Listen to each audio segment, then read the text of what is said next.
Hey, what up people, this is View with Ice. Over the last month or so, I have been making quite a few Dragon Ball related videos. All of them of course being positive because you didn't exactly watch DBZ to be negative. However, there are some moments that just cannot be ignored because of the pure stupidity, so I compiled a top 5 of the stupidest Dragon Ball Z moments ever. Like and subscribe, and let's ride.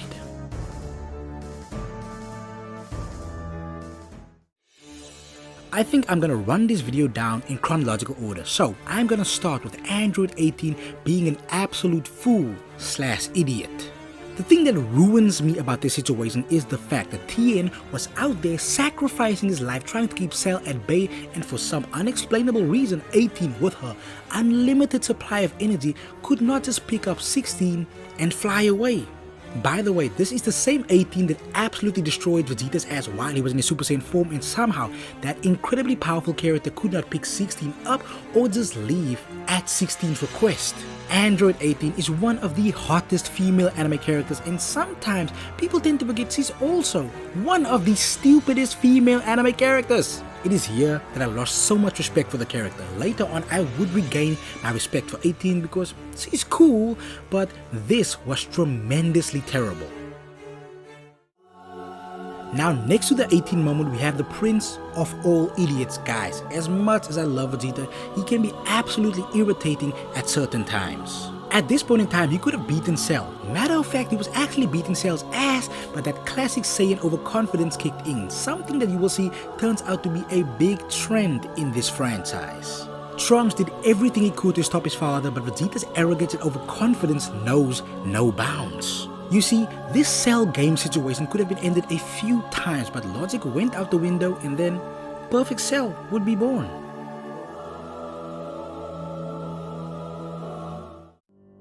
Continuing the Cell theme, up next we have Gohan. Gohan Super Saiyan 2 is one of the coolest characters ever in anime, but even being so dope, he would still find a way to become an absolute fool. After dominating Cell like no other Z fighter could, he would then proceed to take a sip of the arrogant Saiyan juice. This man overpowered Cell with a Kamehameha wave that ate up Cell's Kamehameha, and then he got a little bit too confident. Goku and the rest of the guys tried to warn him, but the juice was loose. Cell would then blow himself up, and this could have been avoided. I understand that these events would later on lead to some more epic moments, but from a logical perspective, this just wasn't the correct way to do things. Next up we have another Gohan moment, and it's one where my respect truly plummeted. This is basically a repeat of what happened to Cell, but on a grander scale because Boo is so much of a bigger threat. This could have been such a big redemption for Gohan because during this saga, power-wise, he was kind of disappointing. At a certain level, I cannot blame the guy. Earth has been peaceful for years after the defeat of Cell, so it is reasonable for him to slack off, but after getting his power back and then some, he should have known better. To a degree, we can excuse Cell Saga Gohan. Yes, he was powerful, but he was still a kid. Now, this Gohan was a few years older, had so much more experience, but even with all of that, he would still make the same mistake of underestimating his opponent.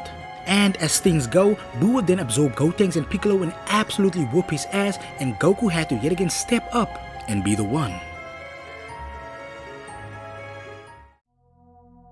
Guys, I truly didn't want to end this video on this note, but I have Gohan yet again being an asshole. Gohan is my guy, but damn it, this man keeps on doing pure idiotic stuff. Goku comes back from the planet of the Kais with the Potara earrings, and this would have been something beautiful to witness. He throws the earring to Gohan, and this man by some miracle misses the earring.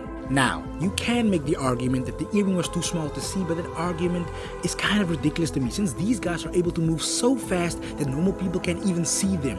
They can see people fighting at mind-blowing speeds from great distances. They have ridiculous reflexes, and with all of that talent and world-destroying powers, this man could not bring himself to catch a simple earring. Potentially Gohan and Goku might have been stronger than Vegeta since Ultimate/Mystic Gohan was so powerful, but unfortunately we were robbed of the epicness. Honestly, I don't like to pile onto Gohan like this because I love the character, but this man has had some questionable decision making moments throughout the series. But hey, on that disappointing note, I'm gonna end the video. I only mentioned 5 moments, but that is purely because they stood out the most to me. If you have a moment of absolute stupidity related to DBZ, mention it in the comment section. But other than that, like and subscribe, and let's ride.